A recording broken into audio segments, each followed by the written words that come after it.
Julia Falcone a fait une belle frayeur au coach de The Voice. En marge de la compétition où elle s'est battue face à Fanchon, ce samedi 13 mai, la jeune femme a raconté à Télévision Magazine avoir fait un malaise dans les coulisses de l'émission de TF1. La pression est montée d'un cran dans The Voice, ce samedi 13 mai. Hier soir, Julia et Fanchon ont vécu un moment fort en émotion lors de la dernière soirée des Cross Battles de The Voice. Benjamin de l'équipe d'Amel Bent, la jolie brune a tout simplement fondu en larmes lors des répétitions face à sa coach.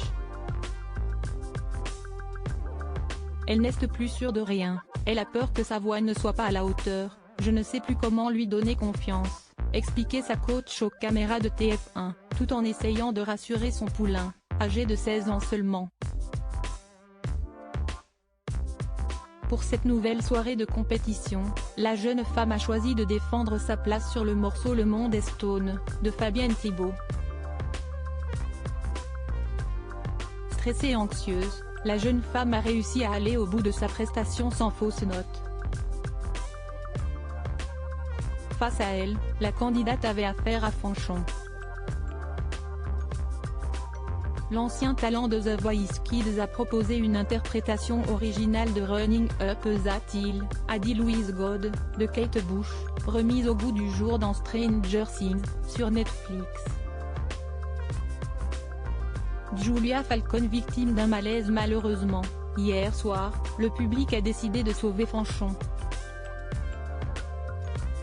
Julia Falcone ne poursuivra pas l'aventure The Voice, au grand regret de Big Flo, qui a tenu à souligner l'immense talent de chacune des filles de leur équipe. Moi, je suis impressionnée par les filles qu'on a eues dans notre équipe. Elles sont très sensibles, on les a vues se liquéfier, se décomposer au maquillage.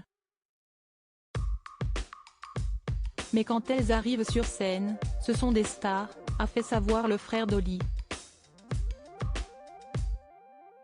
Dans une interview accordée à Télévision Magazine, Julia Falcone, qui quitte la compétition, a parlé de ce malaise survenu pendant les répétitions.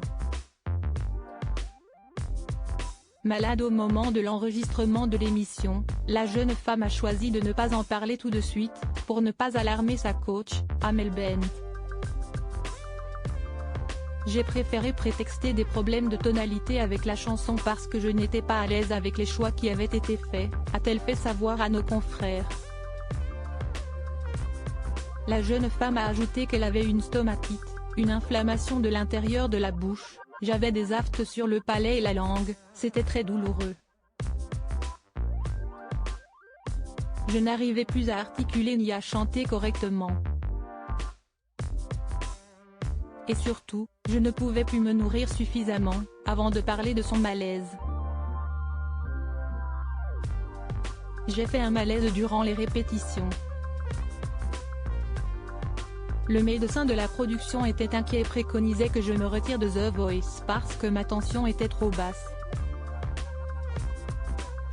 Mais je ne voulais pas partir comme ça, a-t-elle conclu. Battante jusqu'au bout.